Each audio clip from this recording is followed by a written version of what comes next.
Hello friends! So today I'm up at my friend's farm here because it seems better to do an intro on a farm than it does in the middle of the city for this.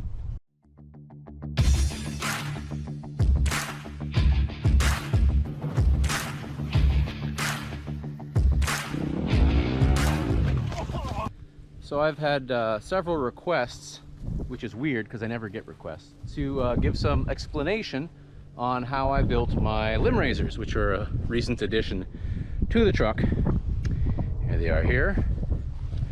A lot of people don't know what the hell these are even for. Some people think they're to keep my basket stable on the top of the truck, but what they're for is when you're driving and you have a limb coming in at this level, instead of going in and swatting your windshield, it just goes right up over the top. And that's something I run into quite a bit up in the mountains. And so I built my own. So let me go ahead and break this down on how they actually are put together.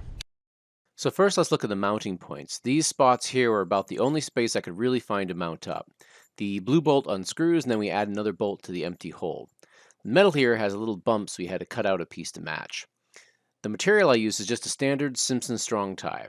I got all of the parts at Lowe's or Home Depot. Most I just had laying around the shop. Now we got a little fancier than needed using the mill. That's just because we have a mill, and mills are fun to use. Honestly, the grinder was way more effective. The curve at the top was made by just tracing the cap off of the spray paint. So this is the stock bolt. This is the other bolt I put in. Regular 2 holes here.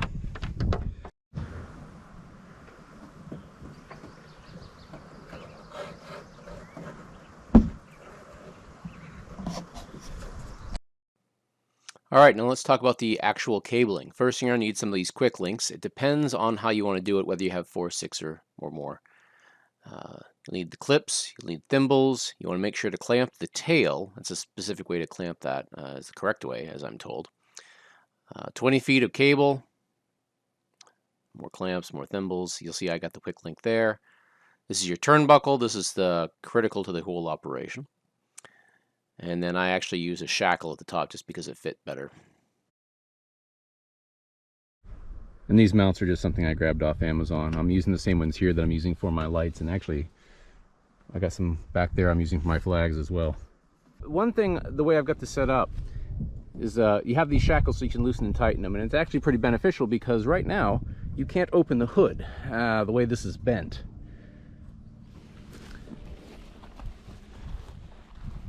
As you see, this comes right over the line. Now I could bend this out and make it a little bit better, but then I'd be dealing with some other issues. And if you can see, this is already getting pulled in a little bit more than I'm comfortable with. Anyway, when you want to open the hood, you essentially have to loosen the hell out of this so that you can pull the wire to the side and it'll be out of the way. So that is an inconvenience. So as you can see here, if you loosen it up, it gives you enough space. And I've been running this for about 2 months, and you see I've gotten some wear in here. But this edge, paint's worn off as well, you'll see. So might have been a good idea to put some type of plastic or a hose cover in there. And when you put the hood back down, you do have to make sure to push these over to the side, which is hard because you got to push them over here, and then you got to do the same thing over there, and then you got to check over here. So if somebody has a better design, or if they try testing this with it bent out at maybe a 45-degree angle, I'd be interested to hear how it works. So there you go. Now you too can slap together a set of DIY limb Rayzers and keep limbs from smacking into your windshield when you're out in the woods. I hope this was helpful. Like, comment, and subscribe so I can feel good about myself. Be safe and have fun on your adventures. Bye-bye!